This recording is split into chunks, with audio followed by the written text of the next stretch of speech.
Thank you, Mr. Speaker, and I thank my colleague and friend on the Ways and Means Committee, Ms. Black, for yielding time. Mr. Speaker, I rise in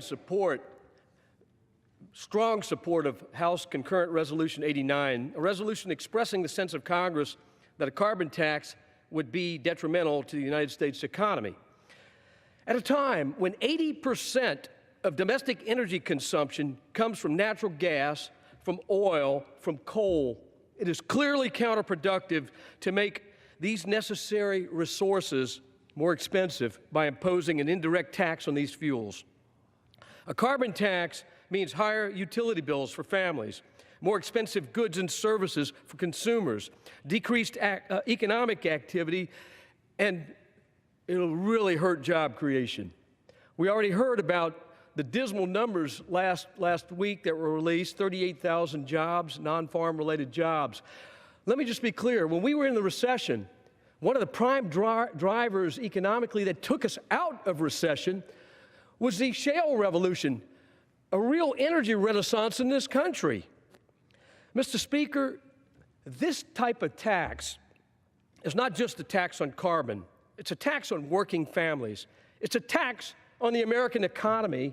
It's a tax on American competitiveness. It's a tax on our energy security, and it strikes right at the foundation of our national security. It's the wrong thing to do. It's a regressive tax. It hurts the people who are most dependent on fixed incomes, and seniors, hurts them most. Why would we even consider doing this? There are better ways to set up taxation for this country that meet our needs.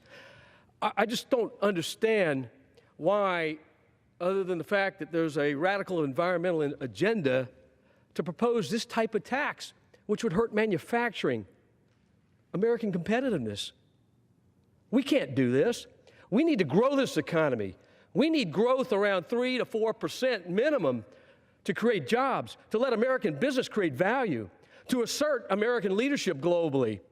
We're not going to do this with a carbon tax. We won't do it. We need pro-growth policies. Mr. Speaker, the American people understand this. A recent study by the Institute for Energy Policy found that over 60% of Americans oppose this type of idea. I want to applaud Whip Scalise for offering this sensible resolution, because it puts forth a very strong affirmative statement that we're not going to disarm the American economy. We're not going to strike a blow at American competitiveness when we're struggling already as it is. I'm sick and tired of the fact that American leadership is eroding around the world. I'm sick and tired of the fact that we're walking around with timidity. We ought to be embracing the concept of American leadership. This gives us an opportunity based on American innovation in energy, the clearest example I know of American exceptionalism, to rewrite the rules of energy security based on open markets, transparent pricing, and diversity of supply source. Mr. Speaker. I yield back.